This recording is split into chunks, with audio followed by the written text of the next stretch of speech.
fundamentalmente, y se va a unir a este receptor AC2, en el caso del coronavirus, en el actual, el COP2, como también el clásico, el 1. Podemos ver en la siguiente diapositiva la característica de este receptor. Este receptor AC2 se encuentra fundamentalmente, ¿ya?, como una proteína de membrana de tipo 1, y esta se encuentra expresada en el 96% en su forma estable dentro de las estructuras celulares y una forma soluble en alrededor de un 4%. No sé si se llega a ver la imagen, pero tiene la característica de tener dos monómeros que se denominan A y B, y tiene una característica de tener una peptidasa que se encuentra en su extremo N-terminal y un extremo C que se denomina colectrina-like.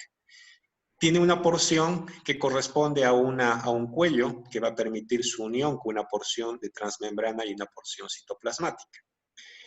Podemos ver en esta nueva diapositiva que esta estructura que se ve en color marrón corresponde al dominio de unión de la proteína espiga que se va a unir al receptor AC2, ¿sí?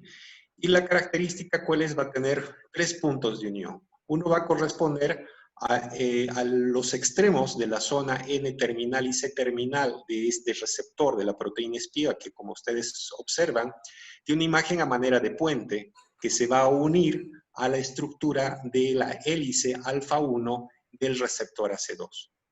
En las porciones intermedias, en colores azul y rojo, pueden observar que existen uniones polares, y estas uniones polares entre el receptor y la proteína espiga se producen a través de aminoácidos, distintas cantidades de aminoácidos que vamos a ver a continuación, que le permite dar un incremento en su capacidad de adhesión.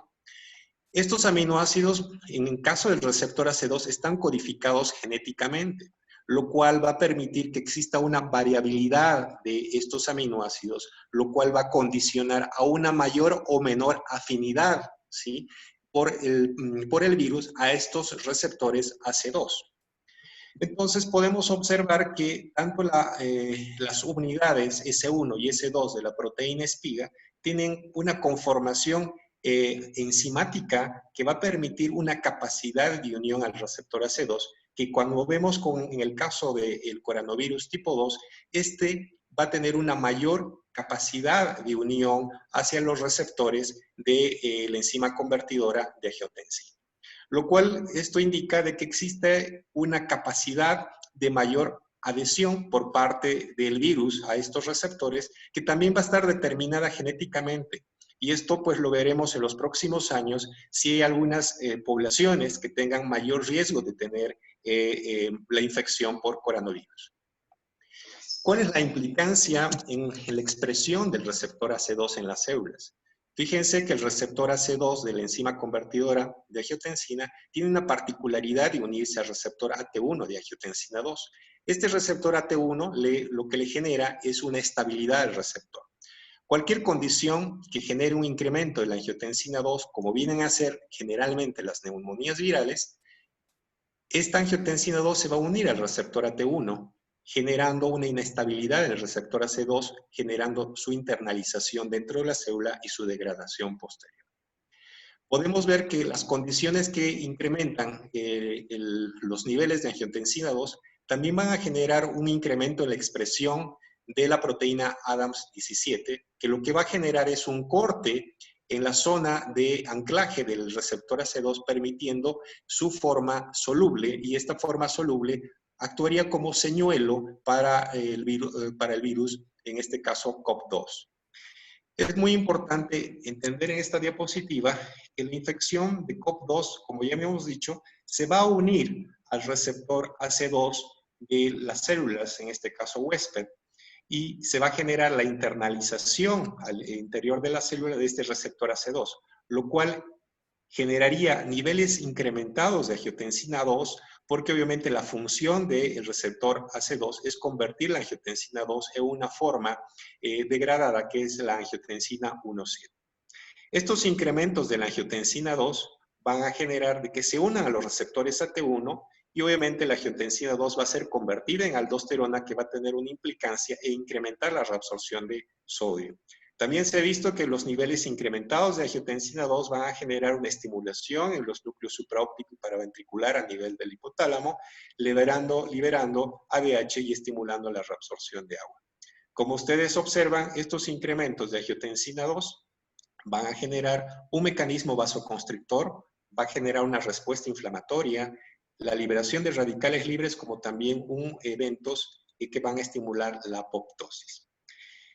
En las últimas semanas se ha hablado mucho de cuál es la implicancia del uso de los inhibidores ARA2.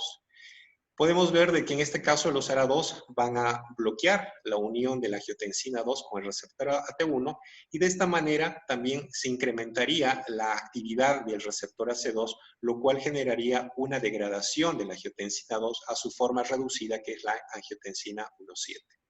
Esta angiotensina 1,7 es una angiotensina protectora que va a tener efectos vasodilatadores, antifibróticos, antiproliferativos y también va a tener un efecto antioxidante, como también va a inhibir la apoptosis, disminuyendo o dando un efecto protector a nivel de nuestras células. La expresión de estos receptores AC2 son muy importantes para proteger al individuo de las neumonías virales.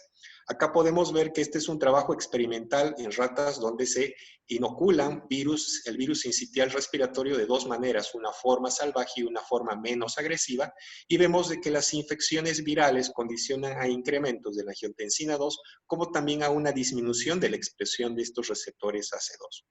Aquellas ratas knockout, o sea, donde no se expresaba el receptor AC2, se ve que hay un incremento en el filtrado inflamatorio a nivel pulmonar, como también un incremento en el peso pulmonar, lo que indica el proceso lesivo con retención de agua y membranas hialinas propios del distrés respiratorio.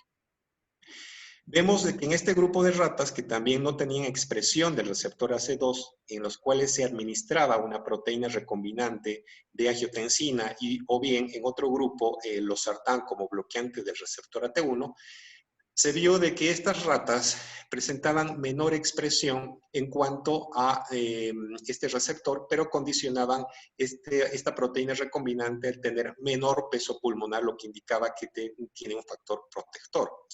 A su vez, se puede ver de que presentaban menores títulos de virus a nivel de cada gramo de tejido y una disminución de los niveles de angiotensina 2 en ambos grupos. Podemos ver en cortes histológicos que la administración de una proteína recombinante para el receptor AC2 condiciona una disminución de la respuesta inflamatoria comparada con placebo, y lo mismo la administración de losartán condicionaría una disminución del proceso inflamatorio a nivel pulmonar cuando se compara con placebo en estas ratas.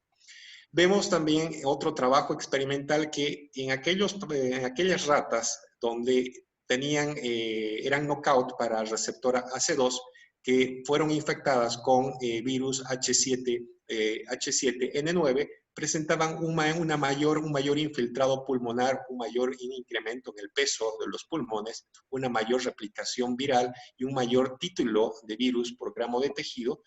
Y cuando se administra, en este caso, losartán a estas ratas, se puede identificar de que existe menor infiltrado inflamatorio, menor peso pulmonar y menor RNA por PCR.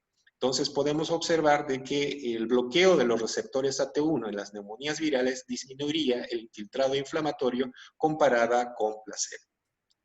Este es un trabajo de las últimas semanas, una corte retrospectiva de pacientes de Wuhan en China, que vemos que la administración de ARA2 condicionaba a una disminución de la mortalidad en estos pacientes con una P significativa, lo que indicaría que tendría un efecto protector a nivel, tanto en este caso, sobre todo de la respuesta inflamatoria a nivel pulmonar, lo que ha condicionado una menor mortalidad. Otro punto importante, aparte de la expresión del receptor AC2, es un correceptor que se llama serina proteasa de transmembrana, que tiene la particularidad de estimular a los endosomas a liberar catepsina B y L, que actuarían sobre aminoácidos de valina y tirosina a nivel del extremo terminal de esta serina proteasa, lo cual haría la generación de la ruptura de la membrana plasmática. Y por otra parte, este receptor se une al subdominio S2 del COP2 para generar una fusión en la membrana, su internalización del RNA a través de endosomas que se introducirían a nivel del citoplasma de la célula huésped. Podemos ver en esta diapositiva que tanto en humanos que habían recibido habían recibido procesos infecciosos tanto del SARS tipo 1 y el SARS tipo 2, vemos de que hay un incremento en la expresión de esta serina proteinácea de transmembrana. En los últimos meses se ha podido ver de que existe un inhibidor de esta expresión de la serina proteasa de transmembrana tipo 2 que corresponde al becilato de capmostat que se ha usado en muchos pacientes en Japón, sobre todo en respuestas inflamatorias exacerbadas, como por ejemplo en pacientes con pancreatitis. Un punto importante e interesante en cuanto a la expresión de este receptor, que es la serina de proteasa de transmembrana, es de que esta proteína tiene 4 dominios y dentro de uno de esos 4 dominios tiene esta serina un receptor de andrógenos. Y se ha visto de que esta expresión, el incremento de la expresión de esta serina proteasa, estaría estimulada por los andrógenos, lo cual condicionaría y sería una explicación por qué la infección del COP2 es más frecuente en varones. En cuanto a la parte inmunológica de la infección viral, es muy importante tomar en cuenta de que la presencia de los péptidos antigénicos, que obviamente van a ser presentados a las células presentadoras de antígenos, esto se realiza pues a través del HLA tipo 1, tipo 2. Y este HLA puede tener una capacidad de presentación incrementada, por eso se habla de que muchos pacientes pueden tener un HLA susceptible de incrementar esta capacidad de afinidad por este antígeno y a su vez presentar este antígeno a distintos linfocitos, los cuales incrementarían su respuesta frente a este antígeno, aumentando su afinidad e incrementando la respuesta inflamatoria, lo cual podríamos mencionar que dependiendo el HLA si es susceptible, se puede generar una respuesta inflamatoria mayor comparada con pacientes que desarrollen enfermedad grave o formas mucho más leves de la infección. En cuanto a la infección viral, podemos mencionar de que existe una implicancia tanto en la respuesta inmunológica que engloba la inmunidad innata y la inmunidad adaptativa. Cualquier expresión, ya sea en este caso de la proteína S de espiga que se una a distintos receptores a nivel de las células huésped o si no distintos neutrófilos o bien macrófagos o bien los patrones moleculares de daño que pueden ser partículas de RNA, va a generar una unión a distintos receptores tipo TOL dentro de las membranas celulares, como también dentro de los endosomas, lisosomas o inclusive cercanos al núcleo. Este mecanismo de activación va a generar un proceso, una cascada de moléculas intermedias terminando en la activación de factores de crecimiento dentro del núcleo para la liberación de interleuquina 1, interleuquina 6, interleuquina 10, TNF e interferón. Aquellas células infectadas, las células huésped, van a presentar obviamente sus antígenos a distintos neutrófilos o macrófagos, los cuales van a requerir la cooperación de los linfocitos T citotóxicos para introducir distintas perforinas y generar la citotoxicidad mediada por células. Estos linfocitos B requieren una cooperación por parte de los linfocitos CD4 y de esta manera esto se va a generar una amplificación de la respuesta inmunológica que en el caso de la infección por COP2 se genera entre el 7º y el 10º día. Esta respuesta inflamatoria exacerbada va a condicionar un incremento de cascada de citoquinas como la interleuquina 1, la 6, la 8, la 10, el TNF y distintas quimoquinas que van a estimular la migración de los neutrófilos. Esta es una diapositiva clásica que vemos las 3 fases descritas ya en la infección del COP2, que este es un pequeño trabajo que se hizo en China solamente con 26 pacientes. Vemos en una primera fase donde se produce la replicación viral, una segunda fase a partir del 7º día donde se genera el incremento de la respuesta inflamatoria de manera ascendente. Una vez descrito las particularidades de estos receptores, de la respuesta inmunológica, es muy importante tomar en cuenta cuáles van a ser los factores protectores inicialmente frente a cualquier proceso lesivo en el pulmón. Y en esta diapositiva podemos ver que los neumocitos tipo 1 y tipo 2 presentan en su dominio apical receptores o canales ENaC que van a permitir el ingreso de sodio, y estos pues salen a través de los canales o dominios que se encuentran a nivel de la parte vasolateral de la célula a través de transportadores de sodio y potasio ATPasa. También los alvéolos presentan canales dependientes de cloro, y esto va a generar, la salida de estos electrolitos va a generar un gradiente osmótico en el intersticio, que esto va a inducir una salida posteriormente del líquido alveolar a través de canales de aquaporina. Esta integridad dentro del alvéolo es muy importante durante los procesos inflamatorios o infecciosos, pero también depende de la integridad de las células epiteliales de los capilares pulmonares, que obviamente depende la unión de células a través de cadeninas que van a permitir la integridad de estos capilares. Cuando estamos frente a un proceso infeccioso, en este caso viral, lo que se va a generar, como habíamos dicho, es una respuesta inflamatoria iniciada por el daño de las células epiteliales infectadas. Estos patrones moleculares asociados a daño van a ser captadas por distintas células, como los macrófagos alveolares, liberando interleuquina 1, también TNF, y distintas quimoquinas que van a estimular que distintos neutrófilos a nivel de los capilares pulmonares sufran una diapédesis e ingresen dentro del espacio alveolar.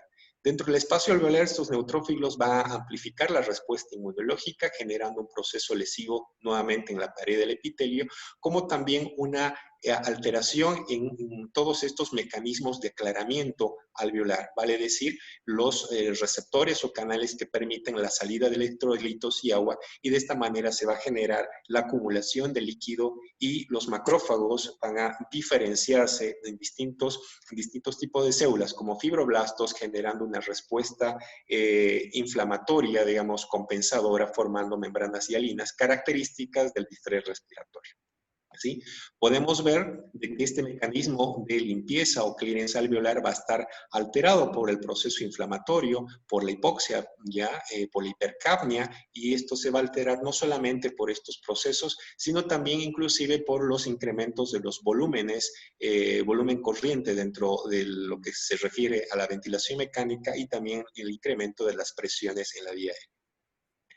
Entonces tenemos un espectro dentro de la lesión pulmonar, como viene a ser inicialmente una neumonía viral, que solamente pues va a representar un proceso inflamatorio secundario a la infección, pero pues el nivel mucho más alto de la respuesta inflamatoria conlleva una mayor daño y necrosis en la pared alveolar, descrito pues como distrés respiratorio y todo lo que conlleva en cuanto a la insuficiencia respiratoria que condiciona esta patología.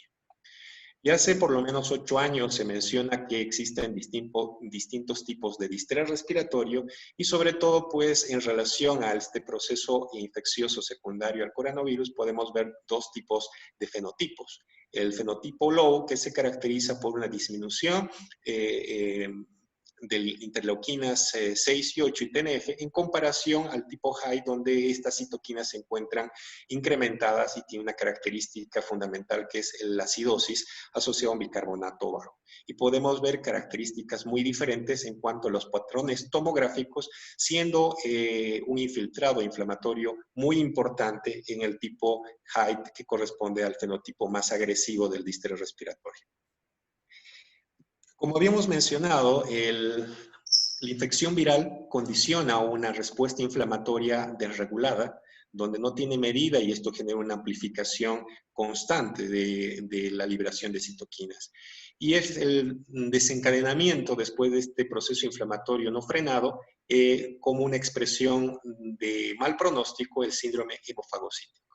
Que este síndrome hemofagocítico se desencadena por una infección persistente que condiciona la activación de receptores tipo TOL, que condicionaría una mayor respuesta inflamatoria con liberación de citoquinas. Y por otra parte, se ha visto de que la infección persistente condicionaría a un freno medular con disminución de las distintas series blancas y rojas. También se ha visto de que la infección viral condiciona un daño dentro de los macrófagos, células presentadoras de antígenos, células natural killer linfocitos, y esta disminución o esta apoptosis de estas células va a condicionar también un incremento en la liberación de citoquinas.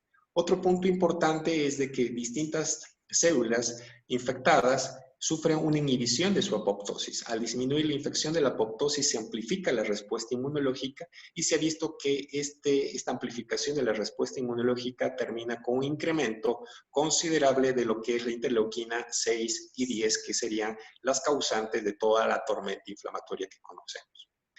Esta expresión como síndrome hemofagocítico ha sido básicamente ya clasificado en cuanto a sus criterios diagnósticos como síndrome hemofagocítico en las formas congénitas y se ha traspolado ya en la nueva clasificación del 2014 pues como síndrome hemofagocítico secundario a distintos procesos infecciosos, sobre todo en este caso cuando hablamos de la infección viral por coronavirus.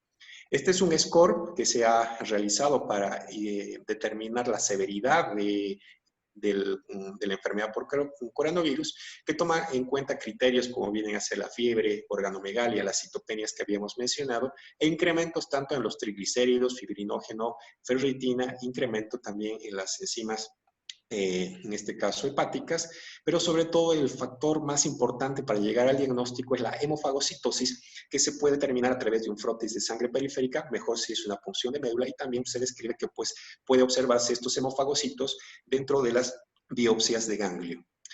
Se requiere un puntaje por encima de 169 puntos para diagnosticar síndrome hemofagocítico, ¿sí? De esta clasificación nueva que les muestro, con una sensibilidad del 93% y una especificidad del 86%. Otro punto importante es de que ya sabemos de que el coronavirus genera una respuesta inflamatoria endotelial. Se ha descrito la endotelitis, que esta va a predisponer a una lesión del endotelio y una formación de exceso de fibrina y fibrinólisis, que sería un mecanismo inicial para la hipercoagulabilidad. También la hipoxia condiciona una disfunción pulmonar que va a estimular a la trombosis y a la viscosidad, y en una serie china de alrededor de 900 pacientes se ha descrito que puede haber en un 20% la formación de anticuerpos antifosfolipídicos, sobre todo anticardiolipina en la forma de IgA, y también la formación de anticuerpos contra la antiglicoproteína, tanto IgM como IgG. Independientemente de la inmovilización, que es otro factor frecuente que predispone a la hipercoagulabilidad en estos pacientes. También podemos ver de que existe ya un score que se ha planteado hace 2 años de la Sociedad Internacional de Trombosis y Hemostasia, que menciona de que los pacientes que tienen un proceso infeccioso tienen riesgo de trombosis. Y se ha tomado en cuenta 3 ítems que vienen a ser para poder clasificar este score, como viene a ser el valor de plaquetas, el INR y el SOFA. Aquellos pacientes con un score por encima de 4 tienen mucho riesgo de hipercoagulabilidad, por tanto es importante la profilaxis con anticoagulación con heparina de bajo peso molecular. Este es un trabajo chino de alrededor de 900 pacientes que toman pacientes con neumonía severa, y bueno, ustedes ya saben que neumonía severa en el COP2 está en relación a una frecuencia respiratoria mayor a 30, una saturación menor a 93 y una PAFI por debajo de 300. En esta corte china se puede ver de que aquellos que tienen un score por encima de 4, que fueron tratados con heparina de bajo peso molecular, comparada con el grupo que no había recibido tratamiento, pues vieron que aquellos que tenían un score por encima de 4 tenían un incremento en la mortalidad en los primeros 28 días con una P significativa. Otro punto importante fue de que los incrementos del dímero D por encima de 6 veces el valor normal en aquellos pacientes que no fueron tratados con heparina de bajo peso molecular tenían un incremento en la mortalidad con una P estadísticamente significativa. Otra de las implicancias en cuanto a la respuesta inflamatoria que puede generar la infección por coronavirus es el desarrollo de una lesión renal aguda. Hoy en día se sabe que el virus también tiene un tropismo especial por las células tubulares que generarían un proceso infeccioso en estas células y una respuesta inflamatoria secundaria, y también se ha visto que pueden generar un daño podocitario y está descrita la presencia de proteinuria en estos pacientes. Pero es fundamental dentro de la fisiopatología de la lesión renal aguda que hay una interrelación entre el desarrollo del distrés y la lesión renal aguda que vamos a ver a continuación. Y también la lesión renal aguda en estos pacientes está condicionado por toda la respuesta inflamatoria que conlleva la sepsis o inclusive las alteraciones hemodinámicas que van a generar hipoperfusión renal. Este es un ejemplo clásico del eje entre la respuesta inflamatoria en pacientes que tienen distrés respiratorio y el desarrollo de lesión renal aguda. Vemos que la respuesta inflamatoria marcada con distintas citoquinas incrementadas, el biotrauma o el barotrauma que van a generar un proceso inflamatorio, van a condicionar también el pasaje de estas citoquinas a través de las células tubulares, generando un daño que se va obviamente a ver en las alteraciones histológicas que voy a mencionar posteriormente. Los cambios hemodinámicos, el incremento de la presión torácica también condicionan un incremento en las presiones venosas que va a repercutir también a nivel renal, disminuyendo el flujo arterial en los riñones de estos pacientes. Esta es una corte china retrospectiva de 26 pacientes post-mortem, donde se realizan biopsias renales y podemos ver que en los 26 pacientes existe una injuria tubular aguda que va generalmente en el mayor porcentaje de moderada a severa. Y lo que llama la atención de este trabajo, que la mayor parte de los pacientes que habían tenido lesión renal aguda ya tenían aterosclerosis, o sea, lo que indica un tropismo especial en cuanto a la endotelitis que genera el virus. Podemos ver en estas imágenes histológicas el daño que genera el virus. Fíjense, en la imagen A podemos ver que se genera una lesión tubular donde vemos túbulos en que se encuentran dilatados. En la figura B hay vacuolización de las células tubulares. Hay un infiltrado inflamatorio significativo en el intersticio y sobre todo se ve una ateromatosis a nivel de las paredes vasculares.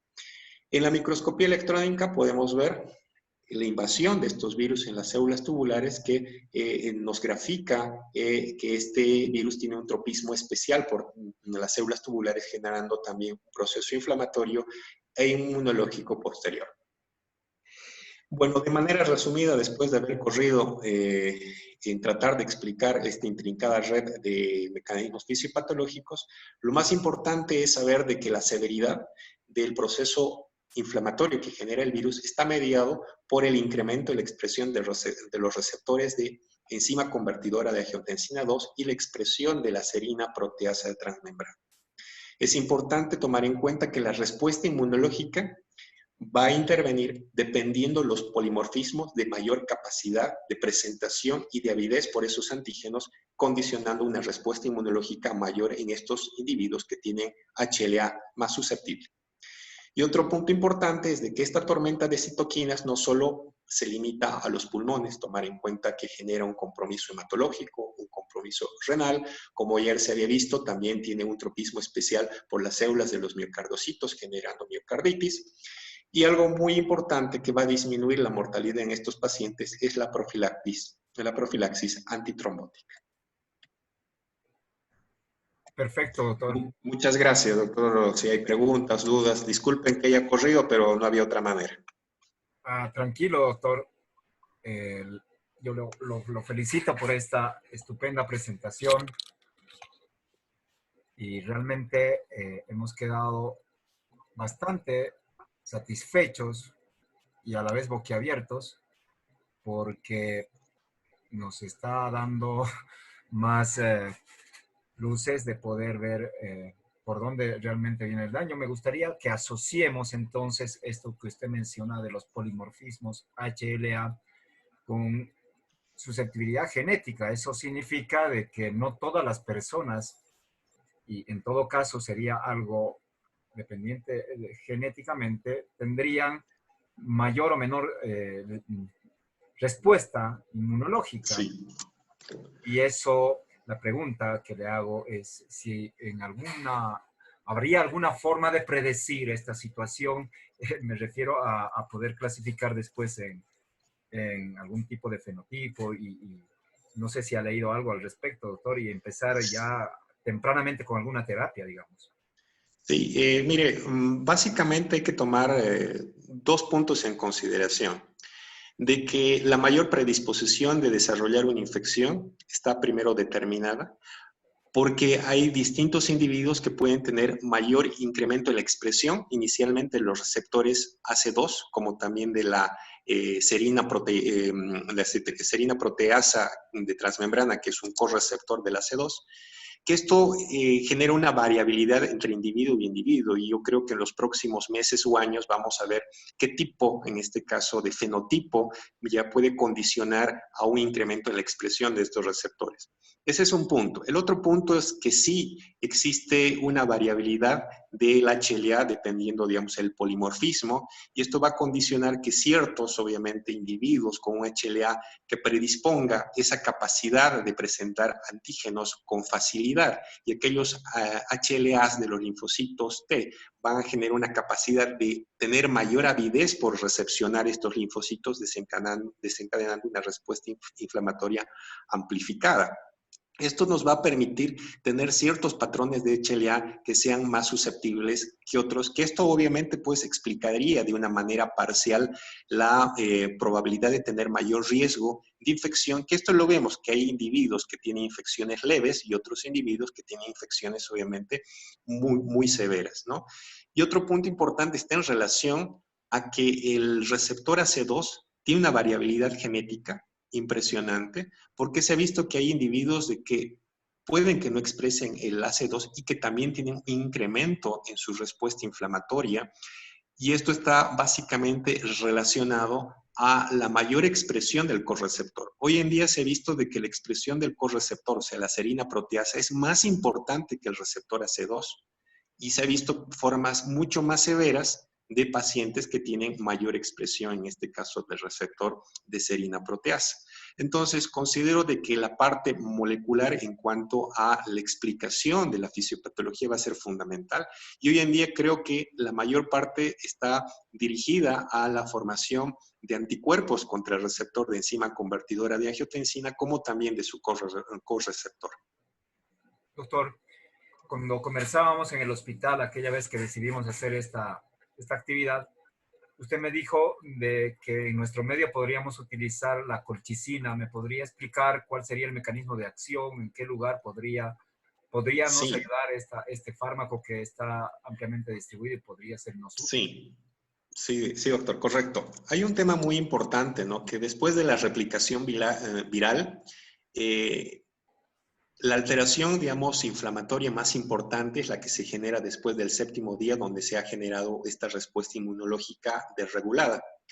Y pues en España y en Estados Unidos pues ha tenido mucha boga el uso de los bloqueantes de interleuquina 6, como viene a ser el tocilizumab. Y pues definitivamente este medicamento, si bien no es la panacea, y obviamente es un medicamento muy caro, no accesible y no disponible en nuestro medio, una alternativa es buscar medicamentos que generen una disminución de la respuesta inflamatoria. Y en Europa, pues se ha estado usando la anakinra como un bloqueante, en este caso de la interleuquina 1. Y nosotros tenemos que recordar que, bueno, estos medicamentos han sido ampliamente usados en los pacientes pues con artritis reumatoidea y en pacientes con gota, sobre todo. Y pues se ha visto que el mecanismo de acción de la colchicina generaría una disminución en la formación de interleuquina 1, que es una de las citoquinas que genera pues esta respuesta inflamatoria desmesurada. Hay dos trabajos hoy en día, dos trabajos randomizados que esperemos de que pues en los próximos meses salgan, si bien obviamente ya es poco tiempo, imagino que no deben tener todavía muchos pacientes reclutados. Uno de ellos es el trabajo que se llama Col Corona, que es un trabajo francés, y el otro es un trabajo griego, que pues dentro de la terapéutica usan dosis de ataque de colchicina de 1.5 miligramos de inicio, y posteriormente a la hora de esta dosis de 1.5 miligramos se usa 0.5 miligramos y después se lo deja al paciente con 0.5 miligramos cada 12 horas. Esto de manera permanente, con la idea de disminuir la respuesta inflamatoria. Entonces, básicamente considero que en nuestro medio la disminución de la respuesta inflamatoria al no tener pues el tocilizumab o otros anticuerpos monoclonales es el uso de la colchicina de manera precoz en pacientes que tengan pues ya neumonía de origen viral, ¿no? Doctor, hay una pregunta que le voy a trasladar a usted. ¿En qué casos se debería iniciar terapia antitrombótica o en todos los casos? Sí, considero, bueno, la bibliografía apoya en todos los casos, porque obviamente la fisiopatología explica el alto riesgo del desarrollo de eventos trombóticos. Pero todos los trabajos mencionan en aquellos pacientes que tienen neumonía severa. Todos los pacientes que tenían neumonía severa, el riesgo de tener eventos trombóticos estaba incrementado y ustedes han visto que no solamente está en relación al desarrollo de neumonía severa, sino aquellos pacientes que tienen sepsis con riesgo de trombosis, por eso se tiene que usar el score-SIC. Este score-SIC va a permitir poder catalogar a los pacientes que tienen riesgo, como habíamos visto, con más de 4 puntos o igual a 4 puntos, pues ya estamos, en este caso, obligados a usar una terapia profiláctica.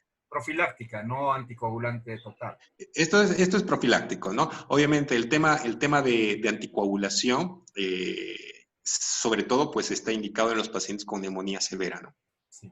Hay una pregunta más, doctor, en realidad son dos. La controversia sobre el uso de IECAS o ARA2, ¿usted recomendaría el uso de ARA2 de ser así en todos los pacientes en COVID-19? Eh, Mire, obviamente pues no hay trabajos que lo avalen en el sentido pues de tener una evidencia firme y sólida que permita el uso, pero yo considero que aquellos que lo usan, aquellos pacientes que son hipertensos y que lo usan, pues no hay que quitárselos. Y podemos transpolar, si bien obviamente pues no es lo correcto, pero hemos visto en trabajos experimentales en ratas con distintos patrones de infección viral que tiene un efecto, en este caso, protector en cuanto a la respuesta inflamatoria a nivel pulmonar. Inclusive en esos trabajos hay una disminución de la mortalidad. Entonces, tomando en cuenta la fisiopatología, aparentemente pues permitiría tener cierta certeza, ¿sí?, de ser un mecanismo de protección, sobre todo del riesgo de lesión pulmonar, tomando en cuenta que todavía no tenemos una evidencia clara, pero pues considero de que la balanza se inclina a continuar usando los arados, ¿no? Estimado doctor, la hipertrigliceridemia es también protrombótica. ¿Sería un factor protector disminuir los triglicéridos? Pregunta. Claro, en este caso, pues los triglicéridos están en relación a la respuesta inflamatoria que se genera en el hígado, ¿no?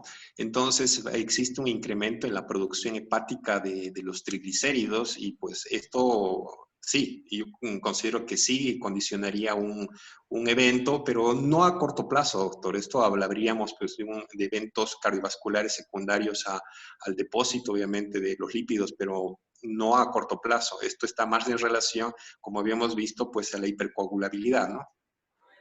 Perfecto, doctor. ¿Es recomendable el uso de corticoides en la segunda fase? Bien.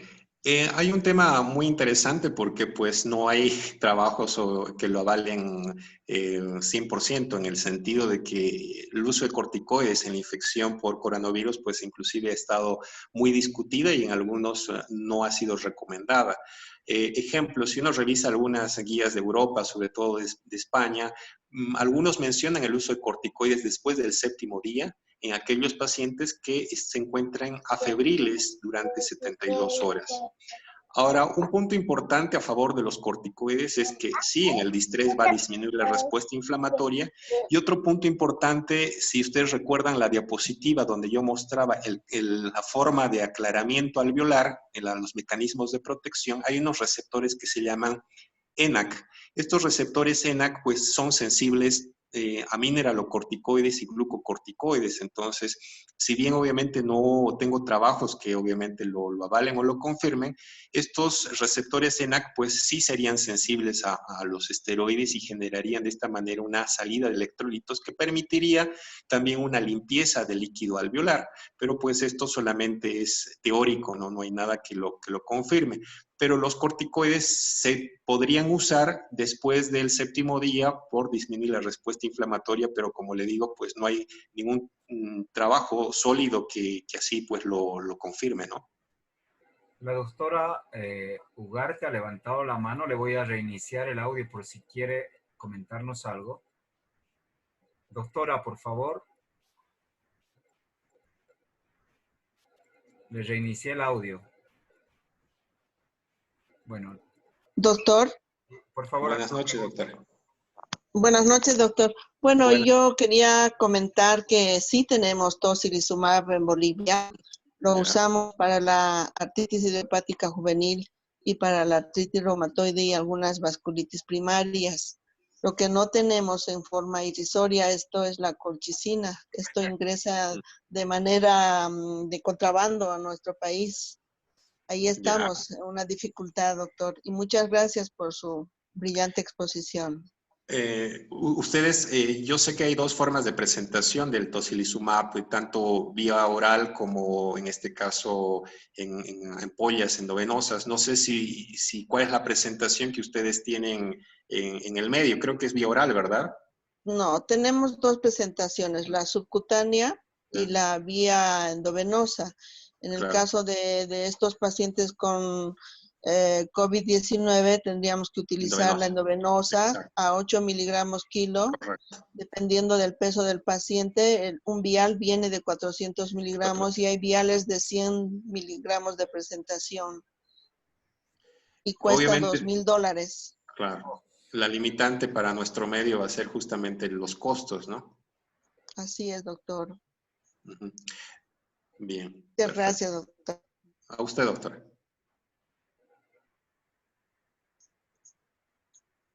Doctor López. Sí, doctor.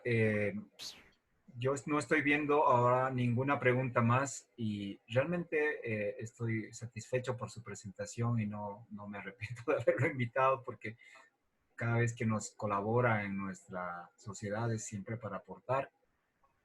Debo felicitarlo una vez más, agradecerle a usted y preguntarle a la audiencia si tiene alguna pregunta. Aprovechemos que está la presencia acá del doctor. Bueno, no hay ninguna. Bueno, querido doctor Michael, valió la pena este tiempo de espera y de estrés. No sé qué ha pasado, pero bueno, te quedo muy agradecido y ya nos vamos a estar viendo. Dicen que mayo y junio va a ser importante con respecto a un incremento de casos. Esperemos que esas predicciones no se den tanto y ya nos estaremos viendo, como se dice, en el frente, ¿no? Un gran abrazo, doctor. Buenas noches. Bueno, muchas gracias y nuevamente les pido disculpas, obviamente, pues por los desperfectos técnicos y la demora. No, pues no tiene por qué, doctor, más bien. Muy bien, pues, gracias. Buenas noches a todos ustedes. Esta charla va a ser subida probablemente lo ponga en YouTube y luego podamos subirlo para que los que no han podido verla la puedan reproducir, siempre y cuando el doctor Tavera nos autorice. Claro, doctor, no hay ningún problema. Un gran abrazo. Gracias, doctor. Hasta luego. Bueno, hasta luego. Buenas noches a todos. ¿Ya? Buenas noches, doctor. Buenas noches. Gracias.